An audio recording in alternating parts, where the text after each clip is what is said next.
Tape Defender umatake na naman sa Eat Bulaga at Bossing Vic Soto, bagong product endorser ng online gaming.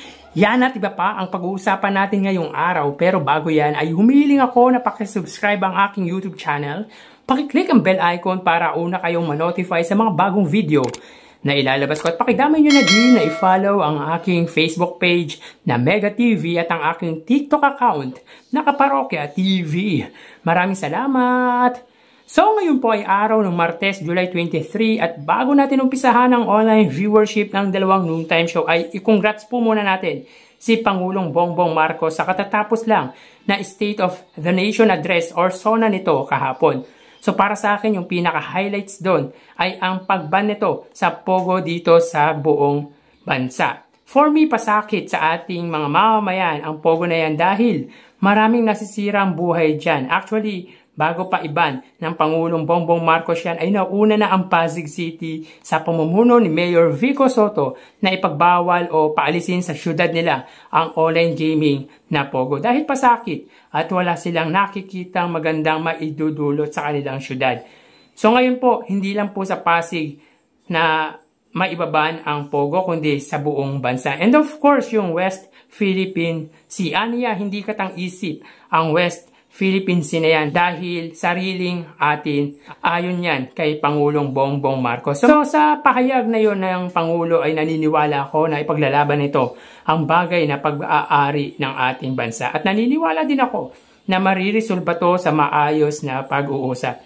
Yun ang pinaka-highlight sa akin ng SONA or yung State of the Nation Address ng Pangulo kahapon. Kayo mga kaparokya, ano para sa inyo ang pinaka-nagustuhan nyo sa report ng Pangulo ng ating bansa? Please comment down below. Samantala, isa na namang Tape Defender ang tila pinasaringan ang Tito Vic and Joey or ang Eat Bulaga. Sabi dito, nangutang na dahil ayaw nang maglabas ng pera ang producer ng show.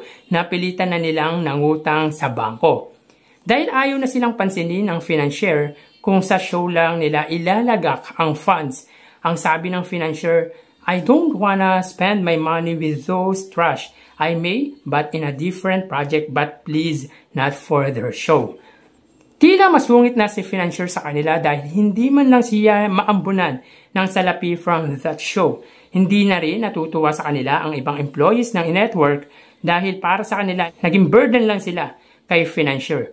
Mas masaya pa umano nung wala pa sa feeling nila ang mga bagong recruit.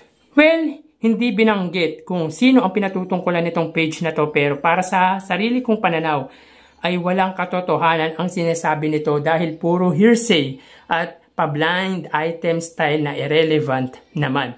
Hindi naman siguro Eat Bulaga ang pinatutungkulan nito pero kung yung TVJ man ito ay malabong mangyari yan dahil sa dami ng advertisers at sponsors ng Eat Bulaga ay malabong maglabas talaga ng pera ang sinasabi nitong financier o mangutang ito sa bangko. Tsaka I don't think na susungitan ang Tito Vic and Joey ng sinasabi nitong financier.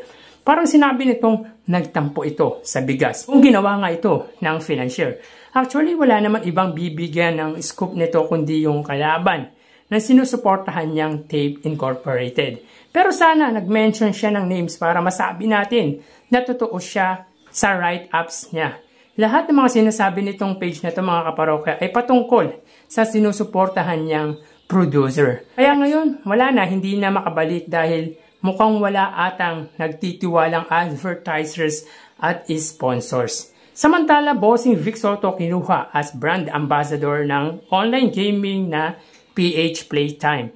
So, sunod-sunod na blessings talaga ang dumarating sa TV icon na si Bossing Vic Soto dahil bukod sa Eat Bulaga product endorser ay magkakaroon pa ito ng movie kasama ang kilalang leading man na si Piolo Pascual sa darating na MMFF 2024 na The Kingdom. So magiging busy si Bossing dahil magsisimula na siyang mag-shooting para sa nasabing pelikula. Samantala, si Piolo ay excited na makatrabaho ang TV icon. So yun nga mga parokya, bukod sa movie ay kinuha nga din si Bossing Vic Soto bilang product endorser ng PH Playtime, isang online gaming. So iba talaga ang karisma ni Bossing Vic Soto sa mga advertisers or advertising company.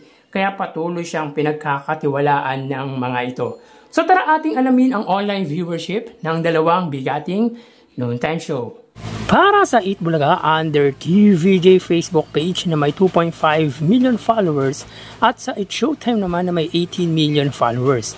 So as of 12:35, may kita po natin dito na ang Eat Showtime po ay may kasalukuyang segment na Karaoke Kid. Samantalang ang Eat Bulaga naman po ay Sugod Bahay, mga kapatid. So dito ang Eat Showtime ay may 9.9 thousand viewers at ang Eat Bulaga naman po ay may 5,000 viewers. So again, as of 12:35, ang Eat Showtime ay may 9.8 thousand viewers at ang Eat Bulaga naman po ay may 5.1 thousand live viewers. So mapunta naman po tayo sa TV Network YouTube channel at unahin po natin ang Eat Bulaga under TV5 Philippines na may 1.91 million subscribers. Samantalang sa Eat Showtime naman po under GMA Network YouTube channel na may kasalukuyang subscribers na 35.9 million subscribers. So as of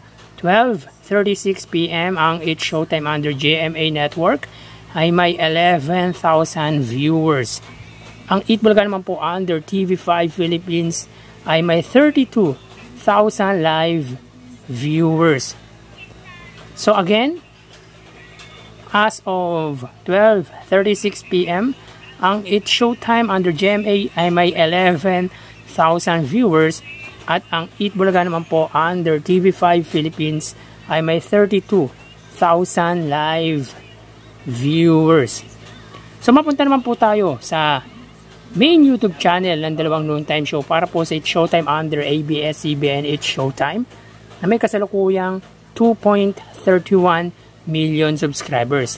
Sa Eat Bulaga naman po under Eat Bulaga TVJ YouTube channel na may 1.06 million subscribers. So as of 12:37 ang Eat Showtime ay may 64,000 viewers at ang Eat Bulaga naman po ay may 51,000 live viewers.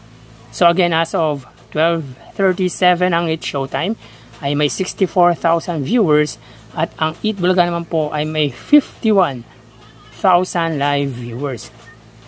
So bali, ang total na nakuha ng dalawang noontime show ay, mga kaparokya, bago natin bigay ang total live viewership ng dalawang noontime show ay humihiling ako sa inyo na pakisubscribe ang aking YouTube channel. Pakiclick ang bell icon para una kayong manotify sa mga bagong video na ilalabas ko. At pakidami nyo na din na i-follow ang aking Facebook page na Mega TV at ang aking TikTok account na Kaparokya TV. Maraming salamat! So bali, ang total na nakuha ng Eat Showtime ay 85,000 viewers. Samantalang ang Eat Bulaga naman po ay 88,000 live viewers. So again, ang Eat Showtime po ay may 85,000 viewers at ang Eat Bulaga naman po ay may 88,000 live viewers. So yan po ang lumalabas sa kanilang online viewership as of 12:39 PM. At mamaya magbabalik po tayo sa ikalawang yugto ng ating online views update ng dalawang noontime show. Magpapaalam po muna pansamantala. Thank you and God bless.